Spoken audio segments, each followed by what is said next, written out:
Sophie Hardy and the Changeling Hybrid by Emma Dale. Narrated by Leona Hall. Chapter 13. Origins of a Hybrid. The rest of the afternoon passed by very uneventfully. When it was time to go home, Yasmin and Sophie ran down the school driveway as usual, and as soon as they were out of sight, they zoned back into Yasmin's bedroom. From one point of view, their trying out zoning into school was nothing more than a fun experiment that didn't prove anything other than school wouldn't be much different. On the other hand, it had given huge assurance to Kingsley that he wasn't the only child out there who was different, and that, to Sophie, was priceless. She was finally getting to do what she always wanted to, help. When the two got up and out of Yasmin's bedroom, Sophie made her way downstairs and ran back home. The pair agreed to meet up at Scope at the usual time, 7 o'clock, to give Miss Sissons the lowdown on what they had learnt. Arriving back home, Sophie saw Tom sprawled out on the living room settee watching television, almost unheard of for a grown-up nowadays, while Lizzie was sat in her playpen, not looking very happy. Forgetting about her mum and dad having to now share an implant, Sophie asked, "What are you doing? Where's Mum?" "Gone out with her friends. She needed the implant access in case they wanted to share videos or photos, so I'm stuck here doing not a lot. How are you anyway, love?" Tom sat up and dusted the crisp crumbs off himself.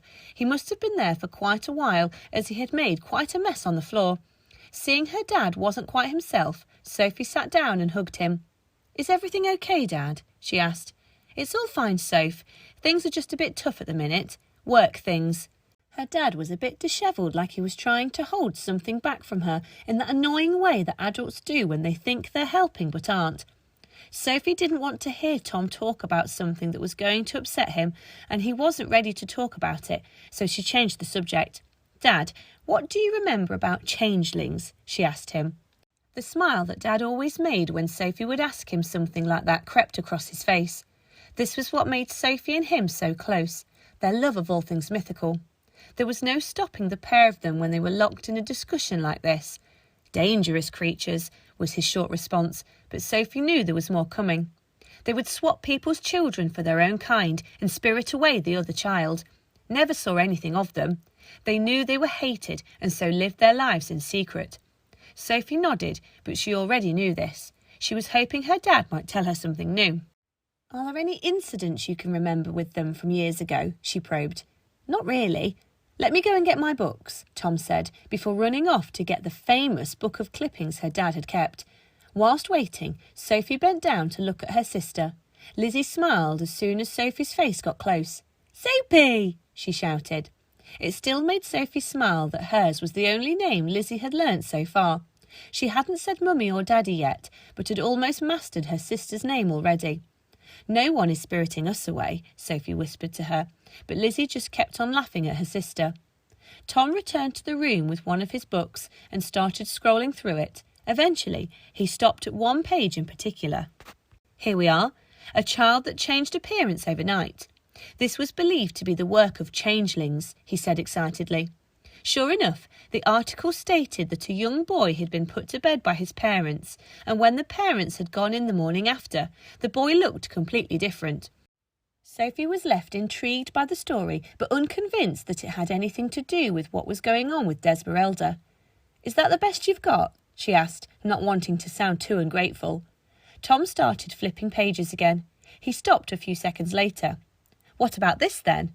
This girl disappeared from her home and was found 10 years later, but she hadn't aged a day." This also intrigued Sophie. How was that possible? Tom replied, "Time travel," she said that she was taken by a ship and dropped off in the future. Only 2 minutes passed for her, but 10 years for everyone else. Sophie snorted and scoffed. "Time travel isn't possible," she said without thinking. Tom looked at her and studied her. "How do you know?" he asked. Thinking on her feet, Sophie went with, "Don't know, just sounds a bit far-fetched." Tom replied, not at all convinced by what his daughter just said. After looking at a few more articles that her dad had, Sophie finally found one that might have been of some use. "What's this one?" she asked, pointing at one right at the end of the book. This, I believe, is the last piece of changeling activity that anyone knows of, Tom explained, clearly confident in his knowledge. Sophie leant over to take a closer look.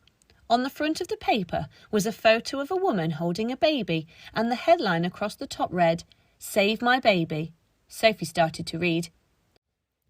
Last night, 32-year-old Persephone Roan was subject to a vicious ordeal when a group of changelings attempted to snatch her newborn daughter, Desmeralda.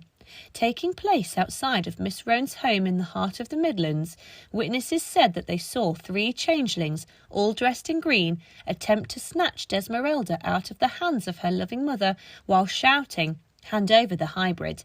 Miss Roan has refused to comment on whether or not she is of changeling origin herself, but speculation has been rife amongst her neighbours for a while that she may well be, as they have been quoted as saying that they have seen strange groups of green-clothed women gathered around outside her house since November of last year. If Miss Roan is of changeling descent, then the birth of an actual changeling child would have a huge effect on the changeling community as a whole. Known for spiriting away children to the underworld, the government have taken great precautions in limiting their activities over recent years, and cases of children going missing have plummeted as a result. However, the potential birth of a half-human, half-changeling hybrid has sparked rumours that the changelings now have the prospective power to overcome any limitations or safeguards put in place against them. With some historical documents outlining that a hybrid of these sorts would be able to amplify their changeling powers exponentially, the government and police should aim to look into this matter further. At that point, Sophie stopped reading and turned to Tom. "Why would a hybrid amplify the changeling powers?" she asked, hoping he would know the answer. Tom smiled a knowing smile. A changeling can only access the mind of other changelings, meaning it could only harm a human child that it was next to. If there was a hybrid, then the changelings would have a link to every human child and potentially adult on Earth, and could do whatever they wanted to whichever one they wanted, whenever they wanted, from wherever they wanted. Tom studied what he had said carefully before concluding that he had indeed been accurate. Sophie thought for a moment and asked Tom a question that she thought she already knew the answer to, more than her dad did anyway. What happened to this woman and her daughter? Nothing, her dad replied. As I said, this was the last news on changelings ever. She was never in the news again, so everyone must have assumed she was just a regular woman and was just drawing attention to herself. Sophie struggled with that. If her dad knew what she knew, then he would see that that wasn't what happened. That was an answer only Miss Sissons could give. Or the changelings left her and everyone else alone for another reason, Sophie suggested. Possibly, Tom replied, but it's been 35 years and there has been nothing mythical for the last 10. That you know of, Sophie muttered under her breath.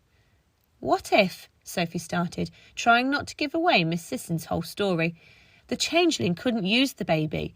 What if this Desmeralda was useless to them until she got older and could recognise that she was part changeling, or had started to show evidence that she was indeed what they thought she was?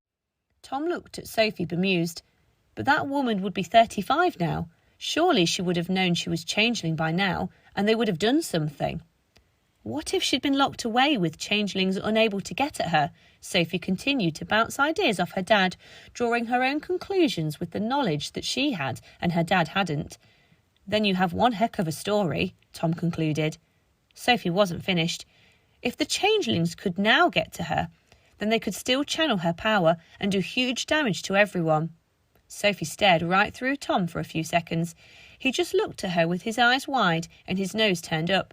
He had seen her listen to his stories before and she had lapped them up, but this was different.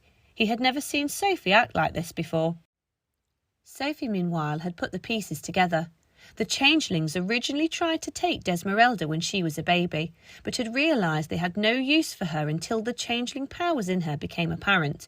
Desmeralda's mum, Persephone, then went to the then Shadow and asked for protection for Desmeralda, which put Desmeralda on Shadow's radar for the future and may well have been granted, hence Desmeralda was never taken.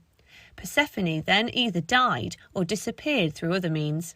Then, on the night Kingsley was brought home from the hospital, the powers had appeared in Desmeralda and the changelings were moving against her.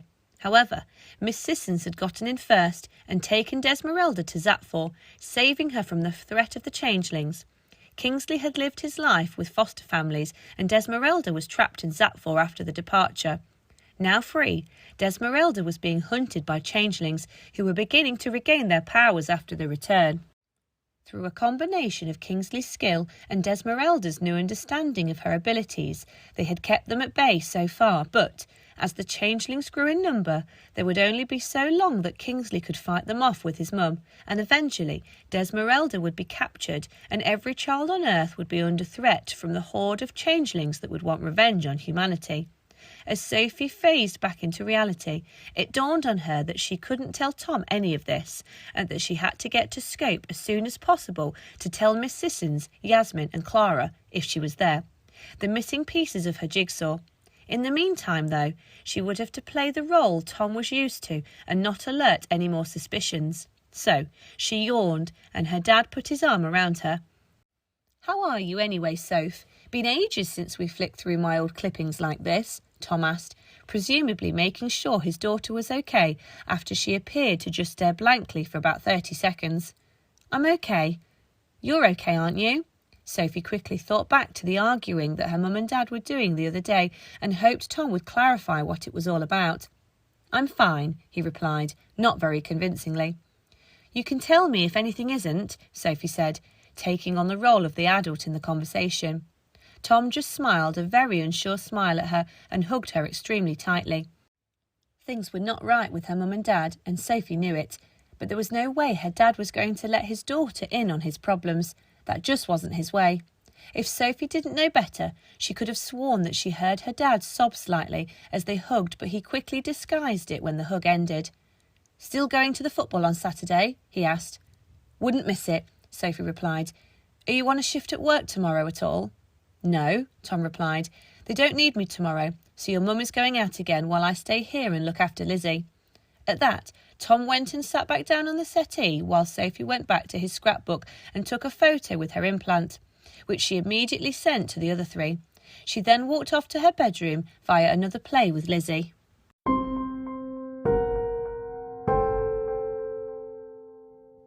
The Sophie Hardy saga was written and produced by Emma Dale and narrated and produced by Leona Hall. If you enjoyed it and would like to continue to follow the adventures of Sophie and her friends in coming episodes, then please subscribe through one of the many podcast providers out there. The links for each of these can be found on our website. If you require more information, visit our many social media channels, or if you would like to purchase a hard copy of the book, then be sure to check out www.sophiehardysaga.com. Thank you for listening, and we hope you enjoy.